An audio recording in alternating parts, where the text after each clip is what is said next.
Elvis was sitting in his dressing room 6 weeks before his death when a mysterious visitor arrived with news that made him break down crying. What was revealed in those final moments before his last performance explains everything about his tragic end.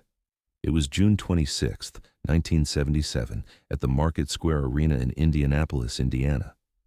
Elvis was preparing for what would unknowingly become his final concert performance, though the weight of that reality wouldn't become clear until weeks later. The dressing room at Market Square Arena was typical of the venues Elvis had been performing in during his final tour, modest and cramped compared to the luxurious facilities he had enjoyed during his Las Vegas residencies. The walls were painted an institutional beige, and the fluorescent lighting cast harsh shadows that made everyone look tired and older than their years. Elvis sat in front of a cracked mirror, methodically applying the stage makeup that had become as much a part of his pre-show ritual as warming up his voice or reviewing the set list. But something was different that night. His hands were shaking more than usual, not just from the cocktail of prescription medications that had become necessary to get him through each performance, but from a deeper anxiety that had been building for weeks. He had been receiving strange phone calls at Graceland, cryptic messages that suggested someone knew secrets about his life that were never supposed to surface. The tour had been grueling, even by Elvis's standards. His physical condition had deteriorated significantly since the beginning of 1977, and those closest to him could see that he was struggling with more than just the usual fatigue that came with constant traveling and performing. Dr. George Nicopolis had been monitoring Elvis's vital signs more closely than ever, and the results were concerning enough that he'd begun discussing the possibility of canceling the remaining tour dates. But Elvis had refused to consider it, driven by a combination of financial obligations and a desperate need to prove to himself and his fans that he was still the king. If this incredible story of final secrets and the mysterious visitor who changed everything has captured your attention, make sure to subscribe and hit that notification bell. What happened in that dressing room would set in motion the events that led to Elvis's death just 6 weeks later. The knock on the dressing room door came at exactly 7:30 p.m., 30 minutes before Elvis was scheduled to take the stage. Joe Esposito, Elvis's longtime road manager and one of his most trusted friends, was stationed outside the door as usual, screening visitors and ensuring that Elvis had the privacy he needed to prepare for the show. But when Joe answered the knock, he found himself face to face with someone he didn't recognize, yet who seemed to know exactly why he was there and who he needed to see. The stranger was a well-dressed man in his 60s, carrying a leather briefcase and wearing the kind of expensive suit that suggested he was someone of importance, though his face wasn't familiar to anyone in Elvis's inner circle. He introduced himself simply as Robert Harrison, claiming to be an attorney from Memphis with urgent business that couldn't wait until after the show. There was something about his demeanor that convinced Joe Esposito to let him into the dressing room, a decision that would prove to have far-reaching consequences. When Harrison entered the dressing room, Elvis looked up from his makeup mirror with the weary expression of someone who had grown accustomed to unexpected interruptions and unwelcome surprises. But as Harrison began to speak, Elvis's expression changed from mild annoyance to shock, then to something approaching terror. The attorney had come to deliver news about a legal investigation that had been quietly proceeding for months, involving financial irregularities and contractual disputes that threatened to destroy everything Elvis had built over his 20-year career. The documents that Harrison pulled from his briefcase painted a picture of systematic fraud and embezzlement that reached to the highest levels of Elvis's organization. Colonel Tom Parker, Elvis's longtime manager who had controlled virtually every aspect of his career since 1955, had been using his position to enrich himself at Elvis's expense in ways that went far beyond the already controversial 50% commission he had been taking for decades. The scope of the financial manipulation was staggering, involving millions of dollars in hidden fees, undisclosed business arrangements, and contractual obligations that Elvis had never fully understood. But the financial revelations were only the beginning of what Harrison had come to discuss. The attorney explained that the investigation had uncovered evidence of Colonel Parker's illegal immigration status, a secret that the manager had been desperately trying to hide for over 2 decades. Andreas Cornelis van Koyk, the man who had reinvented himself as Colonel Tom Parker, was actually a Dutch national who had entered the United States illegally and had been living under false documentation ever since. This explained why Elvis had never been allowed to tour internationally, despite countless lucrative offers from promoters around the world. The implications of these revelations were staggering. Not only had Elvis been systematically cheated out of millions of dollars, but his career had been artificially limited by his manager's need to avoid scrutiny from immigration authorities. The international touring opportunities that could have made Elvis a truly global superstar had been sacrificed to protect Colonel Parker's secret, and Elvis was only now learning the full extent of how his life and career had been manipulated. As Harrison continued to explain the legal situation, Elvis's face went through a range of emotions that Joe Esposito had never seen before. The initial shock gave way to anger, then to something that looked like grief, as Elvis began to understand how thoroughly he had been betrayed by the man he had trusted with his career and his financial future. The revelation that his manager had been living under a false identity while controlling every aspect of his professional life was devastating enough, but the financial implications were even worse. The documents that Harrison spread across the dressing room table revealed a pattern of financial manipulation that had been going on for years. Colonel Parker had been using his position as Elvis's exclusive manager to negotiate deals that benefited himself far more than they benefited his client. Record contracts, movie deals, and merchandising agreements had all been structured in ways that maximized Parker's take while leaving Elvis with a smaller percentage than he should have received.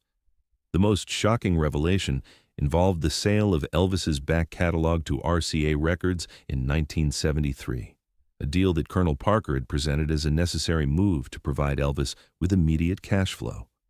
In reality, the sale had been structured primarily to provide Parker with a massive lump sum payment, while Elvis had given up future royalties worth tens of millions of dollars. The king had essentially sold his musical legacy for a fraction of its true value, and he was only now learning how badly he had been deceived. Elvis's financial situation, which he had always assumed was secure due to his constant touring and recording activity, was actually far more precarious than he had realized. The elaborate lifestyle at Graceland, the private jets, the luxury cars, and the generous gifts to friends and family had all been funded by loans, secured against future earnings that Colonel Parker had already committed to other purposes. Elvis was essentially living on borrowed money while his manager accumulated wealth through hidden arrangements and undisclosed business deals. The attorney explained that the investigation had been triggered by irregularities discovered during a routine audit of Elvis's business affairs, irregularities that had raised red flags with both the Internal Revenue Service and the Tennessee Department of Revenue. The scope of the potential tax liability was enormous, involving years of unreported income and improperly structured business transactions. Elvis could face criminal charges if the investigation determined that he had knowingly participated in tax evasion, though Harrison was quick to assure him that the evidence suggested he had been as much a victim as anyone else. The psychological impact of these revelations on Elvis was immediate and devastating. The man who had trusted Colonel Parker with every major decision of his adult life was now learning that this trust had been catastrophically misplaced. The financial security that had allowed Elvis to be generous with his friends and family was revealed to be largely illusory, built on a foundation of debt and financial manipulation that could collapse at any moment. Dr. Nick, who had been waiting in the hallway outside the dressing room, became concerned when he heard Elvis's voice rising in what sounded like distress. When he knocked on the door and was allowed to enter, he found Elvis sitting with his head in his hands, surrounded by legal documents and looking more defeated than anyone had ever seen him. The physical symptoms of stress were immediately apparent: rapid breathing, elevated heart rate, and the kind of pallor that suggested Elvis was on the verge of a panic attack. Have you ever discovered that someone you trusted completely had been betraying you for years? What do you think goes through someone's mind when they realize their entire professional life has been built on lies and manipulation? What happened next in that cramped dressing room would be remembered by the few witnesses as one of the most heartbreaking moments they had ever experienced. Elvis, the man who had conquered the world with his voice and his charisma, broke down completely as the full implications of Harrison's revelations began to sink in. The crying wasn't the dramatic sobbing of a performer, but the deep, wrenching grief of someone whose entire worldview had just been shattered. Joe Esposito, who had been with Elvis through triumph and tragedy for over 15 years, had never seen his friend so completely destroyed by emotional pain. The man who had always projected strength and confidence, even in his most vulnerable moments, was now reduced to the raw grief of someone who had just learned that his entire adult life had been built on deception and betrayal. The realization that Colonel Parker had been systematically stealing from him was devastating enough, but the knowledge that his career had been artificially limited to protect his manager's immigration secrets was perhaps even worse. The attorney, Harrison, tried to offer some hope by explaining that legal remedies were available and that much of the stolen money could potentially be recovered through litigation. But Elvis seemed unable to focus on the practical solutions being offered. Instead, he kept returning to the personal betrayal, the fact that he had trusted Parker completely and had been rewarded with decades of systematic deception. The financial losses were significant, but the emotional damage was incalculable. Charlie Hodge, Elvis's longtime friend and backup singer, had been waiting outside the dressing room for the pre-show meeting that always took place before performances. When Joe Esposito quietly explained that there might be a delay, Charlie could hear Elvis's voice through the door, alternating between anger and despair as he processed what he was learning. The emotional volatility was concerning, particularly given Elvis's physical condition and the medications he was taking to manage his various health problems. The timeline for the evening's performance became increasingly uncertain as Elvis struggled to regain his composure. The promoters and venue management were growing concerned about the delay, and the audience was beginning to show signs of restlessness as the scheduled start time came and went without any announcement. But those closest to Elvis understood that what was happening in the dressing room was far more important than any concert, no matter how many people were waiting to see him perform. Dr. Nick administered a mild sedative to help Elvis manage the acute anxiety and emotional distress he was experiencing. But even with medical intervention, it was clear that Elvis was in no condition to perform. The combination of the shocking revelations about Colonel Parker and the physical stress of the tour had created a perfect storm that threatened to overwhelm his already compromised health. The doctor began to seriously consider whether the show should be canceled, despite the financial and professional implications of such a decision. As the minutes ticked by and Elvis remained in his dressing room trying to process the devastating news about Colonel Parker's betrayal, the pressure to make a decision about the evening's performance continued to mount. The audience at Market Square Arena had paid good money to see the King, and many had traveled significant distances for what they didn't know would be his final concert. The venue management was understandably concerned about the potential for crowd control problems if the show had to be canceled without adequate explanation. Elvis, despite his emotional turmoil, was acutely aware of his professional obligations and the disappointment that would result if he failed to perform. The work ethic that had driven him throughout his career, even in the face of personal and health problems, compelled him to consider going ahead with the show despite everything he had just learned. But the psychological impact of Harrison's revelations had left him feeling disconnected from the persona he presented on stage, unsure whether he could summon the energy and charisma that his audiences expected. The decision was complicated by the fact that this was scheduled to be the final show of the tour, after which Elvis was planning to return to Graceland for a much-needed break before beginning negotiations for future performances. The financial revelations had made it clear that he couldn't afford to take significant time off, despite his deteriorating health, because the money he thought he had been earning was largely illusory. The cycle of touring and performing that had sustained his lifestyle was revealed to be a trap that kept him working while others profited from his labor. Joe Esposito, acting as the intermediary between Elvis and the various parties pressuring for a decision, found himself in an impossible position. His primary loyalty was to Elvis's well-being, but he also understood the professional and financial consequences of canceling a major concert on such short notice. The insurance implications alone were staggering, and there was no way to explain the situation to the public without revealing details about the legal investigation that needed to remain confidential. Elvis finally made the decision to go ahead with the performance, but not because he felt capable of delivering his usual standard of entertainment. Instead, he chose to perform because he needed the familiarity and routine of the stage to help him process what he had learned. The act of singing, which had always been his most natural form of expression, might provide some relief from the emotional chaos that was threatening to overwhelm him completely. The performance that night was unlike anything Elvis's band and crew had ever witnessed. His voice carried a depth of pain and vulnerability that went far beyond his usual emotional range, and his stage presence reflected the psychological devastation he was experiencing. Songs that he'd performed thousands of times before took on new meaning as he processed his grief and anger through the music. The audience, unaware of what was happening behind the scenes, responded to the raw emotion in his performance with an intensity that matched his own. The concert in Indianapolis on June 26, 1977, marked a turning point in Elvis's final weeks, though the full significance wouldn't become apparent until after his death. The revelations about Colonel Parker's betrayal and the true state of his financial affairs had fundamentally changed Elvis's understanding of his own life and career.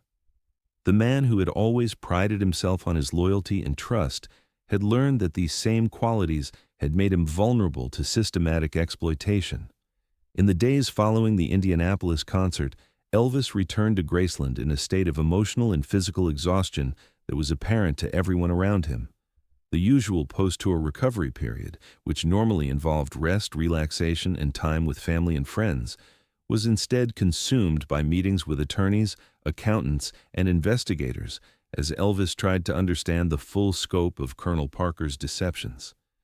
The stress of these revelations, combined with his already compromised health, created a downward spiral that would prove impossible to reverse. The financial situation was even worse than Harrison had initially revealed. As more documents were examined and more irregularities were discovered, it became clear that Elvis's debt obligations far exceeded his liquid assets. The lifestyle that had seemed sustainable based on his constant income from touring and recording was revealed to be a house of cards that could collapse if he was unable to continue performing at his current pace. The irony was that his physical condition was making it increasingly difficult to maintain the performance schedule that his financial situation demanded. Lisa Marie Presley, who was only 9 years old at the time, later recalled that her father seemed different during his final weeks at Graceland. The playful, energetic man who had always been able to make her laugh was replaced by someone who seemed distracted and sad, often staring into space as if his mind was somewhere else entirely. The weight of what he had learned about Colonel Parker's betrayal was visible in his posture and his facial expressions, and even a child could sense that something fundamental had changed. The prescription drug use that had been a growing problem for years became even more serious as Elvis tried to cope with the psychological trauma of learning about the systematic betrayal of his trust. The medications that had originally been prescribed for legitimate medical conditions were now being used to manage emotional pain that seemed impossible to bear. Dr. Nick found himself in the difficult position of trying to monitor Elvis's drug use while also providing the medical support he needed to function on a daily basis. Vernon Presley, Elvis's father, was brought into the discussions about the legal and financial situation, and his reaction was one of rage and disbelief. Vernon had always been suspicious of Colonel Parker's financial arrangements, but the scope of the deception revealed by the investigation exceeded even his worst fears. The man who had controlled his son's career for over 20 years had essentially been stealing from the family while positioning himself as their protector and advocate. The plans for future tours and recording projects that had been in development before the Indianapolis revelation were put on hold as Elvis and his advisors tried to determine the best way forward. The legal situation was complex enough that any major career decisions would have to wait until the investigation was complete and the full extent of the financial damage was known. But Elvis's health was deteriorating so rapidly that the question of future performances was becoming academic. What do you think about the impact of betrayal by someone you trust completely? Have you ever experienced a situation where learning the truth about someone close to you changed everything about how you saw your own life? The conversations that took place at Graceland during Elvis's final weeks often returned to the theme of trust and betrayal. The man who had built his career on personal relationships and loyalty had learned that his most important professional relationship had been based on deception from the very beginning. The psychological impact of this realization, combined with his declining physical health, created a sense of hopelessness that was apparent to everyone around him. On August 16, 1977, just 7 weeks after the devastating revelations in his Indianapolis dressing room, Elvis Presley was found dead at Graceland. The official cause of death was cardiac arrhythmia, but those closest to him understood that his heart had been broken long before it stopped beating. The betrayal by Colonel Parker had destroyed Elvis's will to fight for his health and his future, and the combination of emotional and physical stress had proven to be too much for his compromised system to handle. The legal investigation that had begun before Elvis's death continued afterward, eventually resulting in a settlement that provided some financial recovery for his estate. Colonel Parker was forced to give up his management contract and pay substantial damages, but these victories came too late to benefit Elvis himself. The man who had been the king of rock and roll had died, believing that his trust in others had been his greatest weakness, when in reality it had been one of his most admirable qualities. This incredible story of betrayal and its devastating consequences reminds us that even the most successful people can be vulnerable to those they trust most. If this story moved you, make sure to subscribe for more untold stories about the real experiences that shaped music's greatest legends. Share this video with someone who needs to understand the importance of protecting themselves from those who would exploit their trust, and let us know in the comments.